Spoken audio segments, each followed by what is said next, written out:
friends.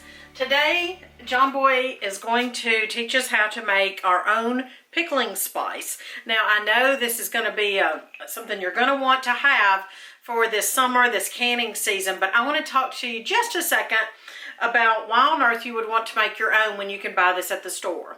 Now, the other day I went to buy some for something I'm going to mention later in the video, and it was very expensive for a small jar in the grocery store.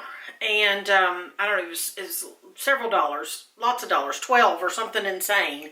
And I thought, oh my word, I can make my own cheaper. Now, by the time you buy everything to make a lot of it, of course it's going to cost more than the one little jar.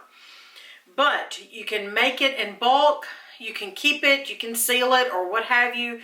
And you can use this for more than just making pickles. I'll talk about that here in a minute in the video. But also you can control what's in it. No preservatives. You can control the amount of spices if you want more heat, less heat. If you want to leave out an ingredient, add another ingredient. You can control all of that. And to me, that is very important as well, because I know what's in it. I put in it what I want in it. No extra preservatives or anything weird. And so you can make more for less money if you do, if you add it all up and do all the math. And you can control what's in it and have it in bulk. So you can also give it as gifts if you needed a housewarming gift or a birthday, or I don't know if you're like me. I guess I don't know if I'm odd or not, but I like to give things like this as gifts in cute little jars or something. You can get the jars easily and cheaply. So those are a couple of reasons why you would want to make your own. You don't know how long those jars have been sitting on the shelf at the store. So if you buy fresh bulk spices like I do, which really are not terribly expensive in my opinion and through my experience, and this just smells so fresh and good. Oh, I just love it. Hi y'all, welcome back to Heritage Ways. Today we are going to be making pickling spice mix.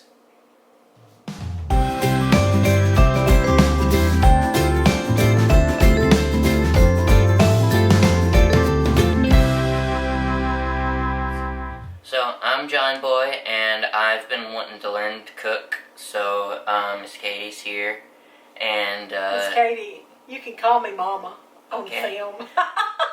She's here to supervise, help, whatever you want to call it. So today we'll be making pickling spice mix. So we've got everything measured out into little bowls. Can we tell them what we do with this? Yeah, tell them what we do. You want me to tell them or you to tell them? I don't know what we do with it. He doesn't know. But he's enjoying learning how to measure out spices, right? Especially the ground. What did we tell you about the ground? What did I tell you about the ground spices? Take a knife and make sure there's no clumps. Yeah, because there were some clumps, so you've got to measure it out evenly, right? Now, you've already made this once before, and you did such a good job helping me. That's why I said, would you want to do this on a video? And you said what? Sure. You said sure. So we're glad that you wanted to do that. So this is our pickling spice. It's not just for pickles. Now, people use this to make pickles, but also you can use it for brine, and that's what we used it for the other day when you made this. So we used it in our brine to brine a roast before we cooked it. Okay?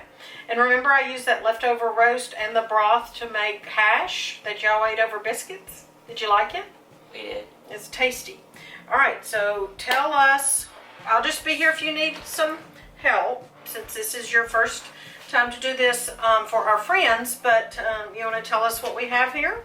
All right. So here I've got my mixing bowl, and we'll start with 4 tablespoons of brown mustard, whole mustard seeds. It can be yellow or brown, by the way.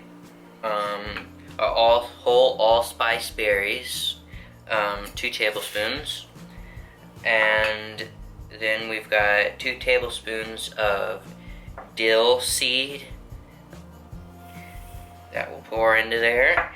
And a tablespoon and 1 teaspoon of coriander.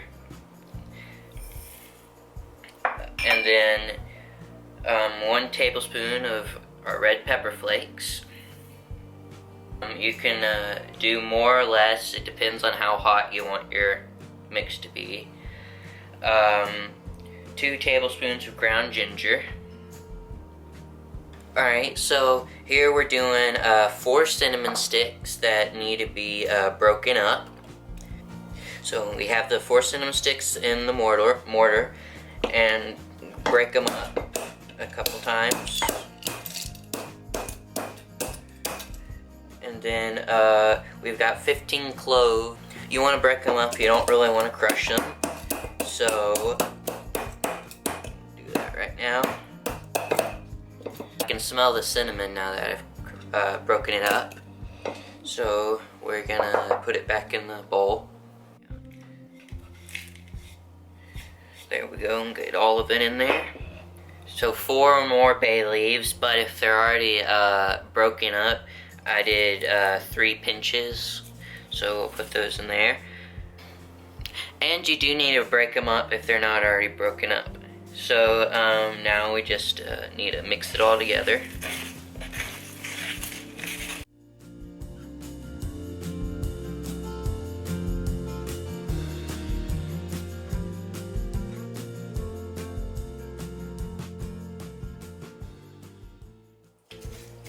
I can smell the cinnamon and the coriander and the ginger. It smells really good. So I hope you enjoy making this if you decide to make it. Oh, thanks for joining me again today. And Mom has more recipes on her website, heritageways.com. And we'll see you next time.